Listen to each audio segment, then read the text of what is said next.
which is why it's important to raise awareness about the transition process in general and why the government's paying attention and wanting to support people doing it better as well. So this next slide kind of piggybacks off of what I just said, all of the different systems that you might need to consider when it comes to transferring care into adulthood. People who are involved at the county level might have to transition to adult county teams, adult mental health specialists, different schooling. Is someone going to go to an extended high school, transition plus schooling, go off to college? If someone has PCA services at home, will they be able to keep the same PCA or the same funding for that PCA as things move forward? For Social Security disability, the criteria changes to qualify for that once you turn 18. And so, again, these are all examples of some things you might need to think of, which highlights the importance of starting to think about these things early.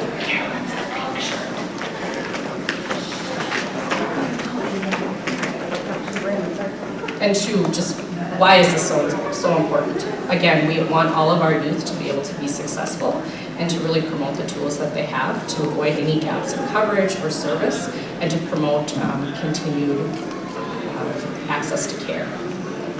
As you all know, you've probably heard the term HIPAA, which stands for Health Information Portability and Accountability Act. In 1995, it was established for national standards to protect personal health information. So at age 18, parents are no longer legal guardians of their kids, and from a health information standpoint, they're typically their own decision makers. So how that plays out, whether an alternate decision maker needs to be named through the court system or other avenues like a healthcare directive, those are all things that need to be prepared for as a child approaches age 18 as well. So in our last talk at this point, I had a young adult that shared her story with some of her challenges. And I was hoping Tammy could chime in a little bit about what's gone on with what kind of things she and her kids went through. Yeah, it was actually very hard as a parent. When I hit that age, all of a sudden, when my son hit 18, doctors wouldn't talk to me anymore. The insurance company wouldn't talk to me anymore. Everything had to be done through him. And as a parent, you're like, wait, yesterday I could talk to you people, today I can't. So that transition for a parent was very hard. It's also hard for me as my children got older to give them some of that responsibility. My son is 29, has no desire to book appointments, do infusion-related information, pay attention to his medical. He doesn't care. My daughter, on the other hand, sat me down and explained to me that I was now her personal assistant and no longer her mother, and she would be taking over all, her information with my help. So I sat down with her and we created a whole binder that has everything from the day she was born, what medical issues she had, what surgery she's had, what different doctors she's seen over the span of her now 25 years. What else?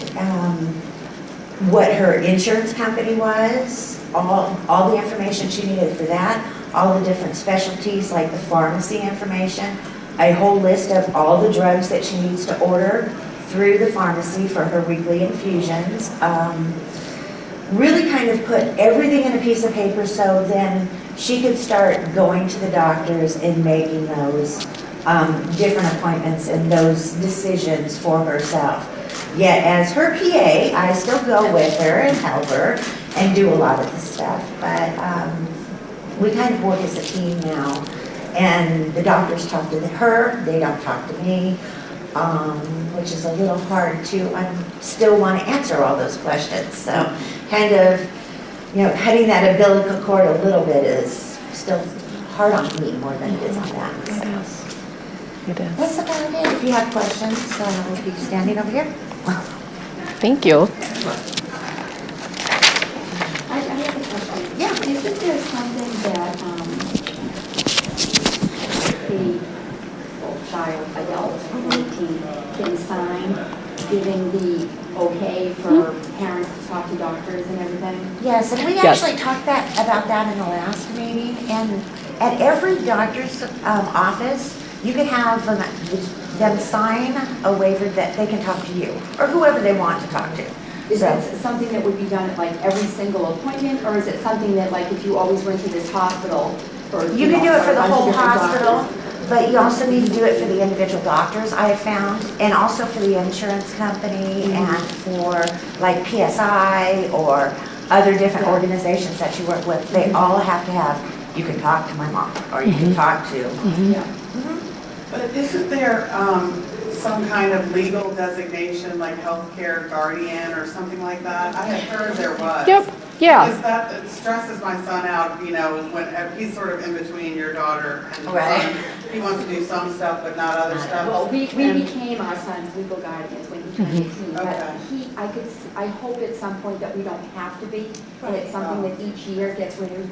We did it partly for safety purposes. He was going off to a community college, going to be there by himself, and we thought of everything. We thought, what if somebody comes up and tries to take advantage? Right. Oh, I need your signature on something, and you just co-signed a car loan or something. Sure. You know, we just did it for just, as he was younger, to just, you know. Baby see step how into it- adulthood. Yeah. how it works out, see, and, you know, we kind of, to get him to agree, I said, do you want to make all your doctor's appointments? I said, no. Exactly. What is that called? Because like, so that you don't have to do it at every single provider and all that. So, a couple things, I guess. So at our organization, at the University of Minnesota, where I work, they have a general, it's just called a consent to communicate. And so you can list people that it's okay for us to talk to about medical, billing, appointments. And it gets put in the permanent record, and it doesn't expire unless a new one is done. Okay. So that's kind of our Global, you know what I mean, like if I got a lawyer, because it's like multiple different, I mean. it's- Well, you could work on getting a healthcare directive. Just Yeah, And guardianship it's by called? getting guardianship, we're his legal guardians, so Okay. that anybody can talk to them. Okay. Lots of times. She signed the guardian ad litem for, or do that process? That could, yep, that could be one of the processes. And two, because guardianship is a court process, there are some other qualifiers that go into it outside of the scope of healthcare, as far as who would make a designation on that piece. A lawyer that's Okay. really familiar with, special- And I have a couple- special needs trust and all of that at the same time. I have a couple resources towards the end of the slides that are, I mean, they are Minnesota-based, but they would still give you some information as far as questions to ask or things to consider. Yeah. So on this slide here, I have some examples of some goals that a teen or young adult might need to take on. I think, I don't know, Tammy, if you want to discuss kind of how your kids kind of navigated some of these things or what that was like. Let's see what we have up here. Knowing your disease, like I said, my son really doesn't have. He's now going, I actually should know what this is called and what it does, because occasionally he will go to a doctor's appointment. He did an eye doctor the other day, and they both had to look it up. The doctor didn't know what he was talking about, and my son didn't know. So that, with the levels, my daughter can tell you backwards and forwards exactly what her disease is and how it affects her. So slowly trying to teach them when they're ready to learn, I guess, is how you do it. Finding new physicians, that was actually harder for me than I thought, because there are some doctors, like my children's neurosurgeon, who is a pediatric neurosurgeon, but he works a lot with dwarfism, and so at first he was like, I'm going to transition you, and then my daughter had a horrible experience with a spinal surgery, and he goes, you're never leaving me until I retire. So she gets to stay in that, but a lot of the doctors, we transitioned over to adult doctors. How did you find those doctors? Really, the referral process was through the specialists that I Okay, loved. good. So it was my geneticist or my orthopedic surgeon, or the doctors that I truly trust and knew that they would know the other doctors. Transitioning to the infusion center, they do theirs at home. I'm PA and nurse, so I don't have to worry about that, or I don't know about that. Working in infusions, that actually works very much to my children's advantage because I do it at home. So, and my son is an EMT. I know he doesn't want to know about his disease, but he's an EMT. So whatever day he's off, I try to do it. I do his like Sunday night. I started about 5. That way he can go to sleep, stay as, I unhook him, he sleeps the rest of the night, then he's up at 4 o'clock in the morning to go to work. My daughter, hers, I do on Fridays because she's in college, so she goes Monday through Thursday. Friday, that gives her Saturday and Sunday to do all of her homework and whatever, and she's not drowsy then on Monday morning when she has to go to work. Guardianship and health, we kind of went over that. So security, income, my son works, my daughter's in college, so she does have SSI. That started, fortunately, I didn't even have to think about it because she had open heart surgery right after her 18th birthday. So the hospital itself put us directly in charge with all the people that can help make that happen for us. So that transition is easy. You have to go down there. You have to make, I think they see you every 2 years. Yeah. MPS, some of the MPS that are on the automatic qualifier list now too. Yeah, some of them are. Huh? MPS 1 proler is supposed to be. It is on fast track. I don't know if it was state or what. I fought with them. My son got turned down. We had to get a lawyer and go to court. Yeah, no, that's the hard part. Yeah. Yeah, I think it's only MPS 1 that's fast tracked. No, he has MPS 1. And you still have to go to They court? said, well, he had a bone marrow transplant when he was a year old. I said, yeah, if he didn't, he wouldn't be here. Exactly. Wow, There's yeah. a couple people Yeah. that happened to where they've come out and denied it and they've had to Yeah. get a lawyer. We finally got it, but it was like, oh my It was, see, and I think I had such an easy time with Samantha because she was having open heart surgery at the time. So, they knew she would be disabled for a short amount. So we got it then, and then it was like, then they look at the disease, and then it was like, okay, you're fast tracked anyways. You're good until whenever she stops, when But she starts whatever working. that's called, whatever you said, I told them, this is one of them. And they said, well, yeah, bone marrow transplant is a year. I said, yeah. That doesn't it's matter. not Yeah. fixed. Yeah, it's not a cure, okay? Paying bills and budgeting, my daughter's excellent at budgeting and paying bills. My son is actually very good at it too. Well, at paying bills, but not budgeting. Or at least he likes to live paycheck to paycheck. But work is doing really good. College, she's doing excellent. And there's also, I'm choking. Sorry. There's all kinds of help at the college level for students to integrate. And if you guys attended the adult, what was that called, Samantha? The adult resource panel? Yeah, the adult resource panel yesterday. A lot of the adults were speaking about going to school and transitioning. There's wonderful programs in the school and that will help them attend. And honestly, I think all of our children should try to at least take one class. It gives them a good interaction. It gives them things to do. And it gives them goals to look forward to. So, and housing, I still have mine booked, so I know nothing about that.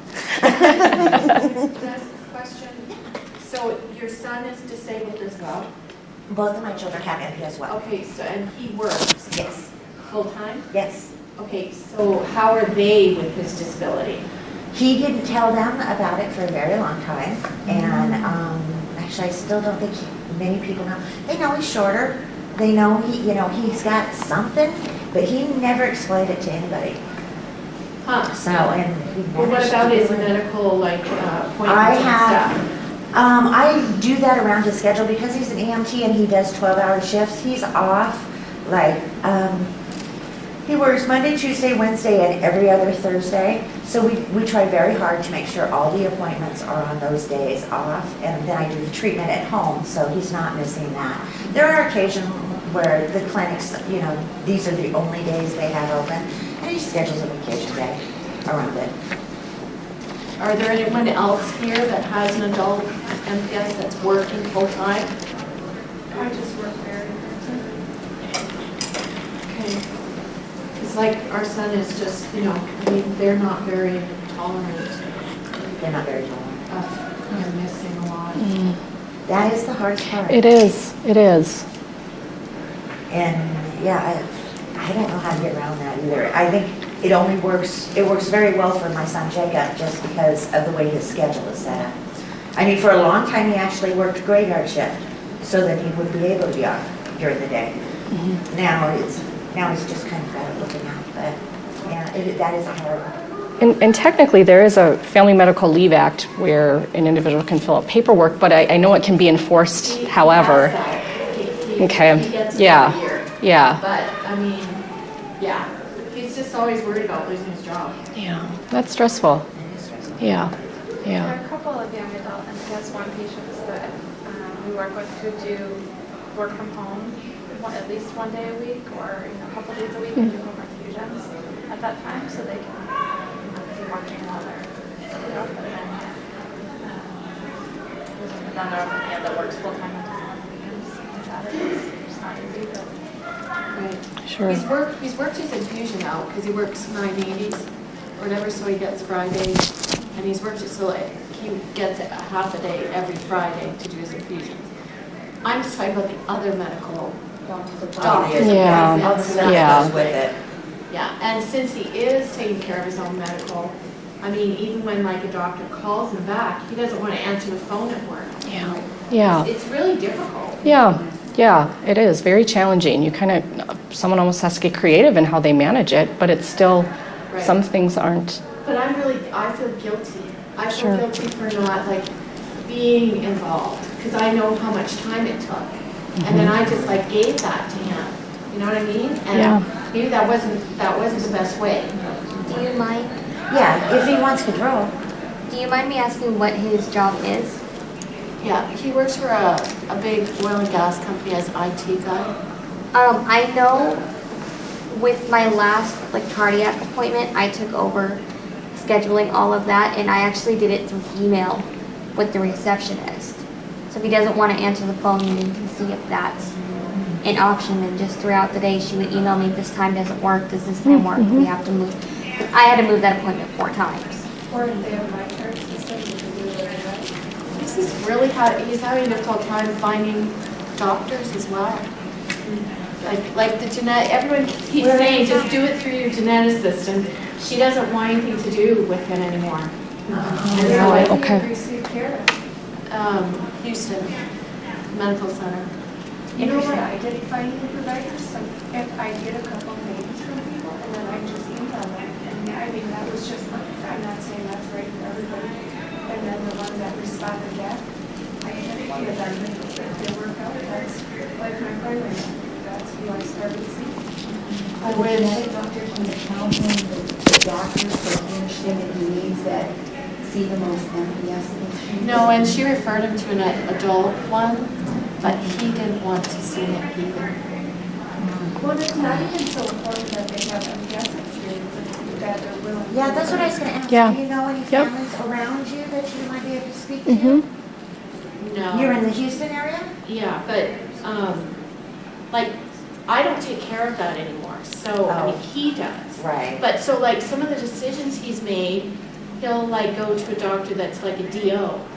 Or, you know, or something Sure. like that. Right. And, anyway. A practitioner, yeah, okay. So, I work for Genzyme, and our case management team can help him and maybe able to put him in touch with a physician that. That's actually a very good resource. that can Yeah. help Who out. do you work for? Sanofi Genzyme. Okay. So we have a booth, there's some case managers that are here, and you don't need to be treated with our product in order to have assistance from our case management team. But there's plenty of patients in Texas that there's a small network of physicians that they can help direct you towards. So Thank you. feel free to stop by our booth I will. afterwards, and Thanks. they'll help whatever they can do. Yeah. And two, I also want to comment, almost every single mom I've talked to does express feeling guilt over this, no matter what the transition looks like, whether they're still fully doing everything, not doing anything at all. It's a very common theme. It's hard. It's really hard. So these next couple slides, I just have a couple suggestions about things a teen or young adult could practice doing. Things that you could practice talking about together, such as asking about medication. Do I know my medication? Do I know my disease? What's the correct dosage? Practicing booking these appointments regularly and getting on a schedule and doing it on time. I'm not sure if you have any specific tips that you did to help with your kids. Really just slowly in the actual, well, she just kind of took over and I became the PA, but with my son, I didn't make the appointment. I check with him. Okay. Really what helped was writing down everything, so she had that and she could refer to it. And I also have like this little, like a quick reference one in my wallet that I also gave both of the children too. And So I have it in mine as well. yeah, Great, Actually, great. That's a great thing. A reference of just medication. it has like a little bit of everything on it, and it folds into. I've got the same thing. See? Yeah, that's great. That's great. You know, as far as doctor's appointments, what I have in my phone, Mhm. I said to my son, I want you to put it in yours also, Mhm. and the notes. I have it for myself, and then I have it for him, and he has it for him, like the spine doctor. The Yeah, cardiologist, that's great. when the appointment was. And that way, if you have the date on it, you know when you're due to go again, you know what I mean? You can look at that, you know when you go, if you need it, whatever, so. That's an excellent idea. Yeah, that's an excellent idea.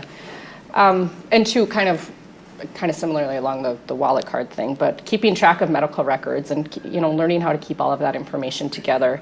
The young adult who spoke at the last session just mentioned she uses like a Google Calendar a lot and sets alarms and uses the technology that she has. I know there's some apps out there that you can set specific reminders around medications and other things, so there's ways to get creative around that too to help build some new habits. Just hand the phone to the kids; they'll figure it out. Yeah, that's your transition plan. Exactly. I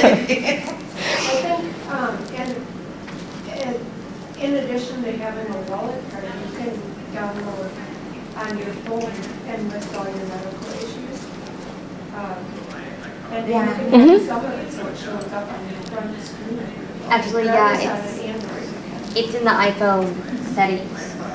I had it on my last one, but then I spilled some coffee on it. Oh, shoot. But, They do have that I'll health look for it. information app, right? Yeah. So there's all sorts of ideas out there.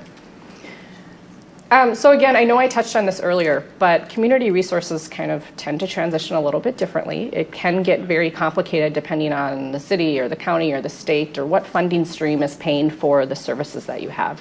So again, just really pointing out that purposeful planning is really important to help avoid any service gaps, because that can translate into more stress or gaps in care, which certainly is not something that any of us want.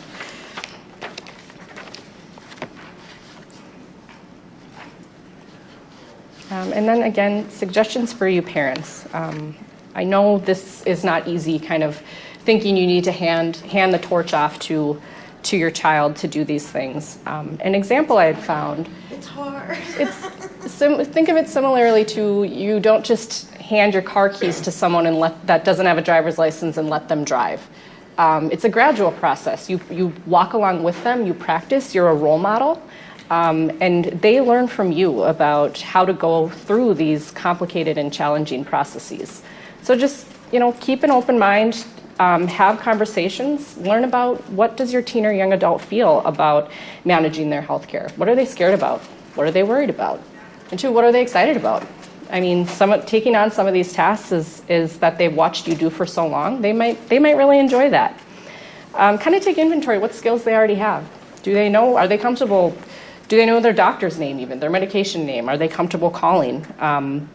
And back to the wallet card thing, which I think is a great idea. If someone's unable to verbalize or state what some of those things are, carrying it on them is a good way to practice and to learn and to get more familiar with that. Also, talking about crises. What do you do? Who's your backup person if you can't get a hold of mom and dad? Identify who your support systems are. Have that plan in place to help alleviate any anxiety about this. Also talking about danger signs related to diagnosis and doing education around that. Were there any big things that or challenges you had in that regard? Well, not really. I mean, the insurance, as we all know in this room, insurance is a nightmare. So that I still haven't given all the way over to the children. You know, the 26 age too, if your child is actually disabled, they can stay on your insurance for the rest of their life. I did come across a problem though when my husband retired. My insurance, his retirement insurance, was a grandfathered in, and it had a lifetime max of $1 million, which anybody who's on Enzyme already knows. We've already surpassed that a long time ago. And I had to then go out and get both of my children their own insurance because they couldn't stay on our policies. So. There are a couple caveats with that I'm aware of, at least in our state, that depending on where they live, they may or may not be eligible to continue on your plan, even if they're disabled. There's some other. I guess I just recommend always ask the question and really investigate it as opposed to assuming. But that is a good tip. So thank you for bringing that up. I have two suggestions, and I know it's not right for everybody, but for my team, we have one person that we work with. I work with at my insurance company, and it's not so much, they don't make the decisions about my care, it's just that when there are questions about the hospital about getting inpatient or questions about some provider, just any question, that's the only person that we work with. And then the pediatric provider, like some hospitals, like where I go, some of the peds providers do see adults, surgery, cardiology, and then another thing, and I'm not very familiar with this, but there's a newer specialty where doctors treat both pediatric and maternal medicine and primary medicine. I think that's something that we all it actually would be something that would be really interesting to have potentially in the hospital. Yeah, definitely. Thank you. So as we kind of look to wrap up a little bit here, just again to discuss the benefit of transition, the benefit of purposeful planning is to avoid chaos, identify issues, be proactive about the challenges and changes that are going to come up. I mean, we're all kind of working within the system that we have, and we want to try to do it the best that we can. I think this process of starting early kind of fosters independence, helps promote social and emotional development, and provides everyone really with a sense of security. What's going to happen? What is this going to look like? And just having everyone be on the same page. And certainly, of course, there are challenges, like we've talked about throughout this discussion. The physical transition of that management, and it's stressful, taking on something new and feeling possibly overwhelmed with being kind of taking that on solo, which again highlights the importance of practicing this. And also in itself environmentally, the hospital culture, you know, you go to the adult hospital and people aren't blowing bubbles and wearing Mickey Mouse anymore. And you know, it's that in itself too. It's a transition. It can be a shock the first time someone goes to a adult clinic or hospital. So again, some of my tips are start early, talk about it, know your support system and your resources, and as always, don't be afraid to ask questions. Set goals and check them off the list. So in conclusion, this is a challenging and complicated process, and awareness is being raised that strategies to assess family support and facilitate this process is becoming more and more important. And I have a couple resources here. So these first ones are transition specific. The gottransition.org website has a framework for transitioning that's kind of what a lot of the national guidelines are built off of. There's some resources and tip sheets. Some of the things about Social Security and those kind of things can be found on there as well. This book, Transitions Managing Your Own Healthcare, a group out at Emory wrote this, and it's actually a workbook for teens and young adults going through this process. And I do have a stack of them. I don't have one for everybody, but if you're interested in a copy, I certainly can give you one, or it can be ordered off of Amazon as well. The Global Genes website has a lot of just toolkits on it about living with a rare disease and how to kind of navigate some of those systems. And then these community resources, they are Minnesota-based for the most part, but I think the information on it is helpful as far as tips about how to navigate systems, knowing what questions to ask. So I tend to reference these sites quite a bit.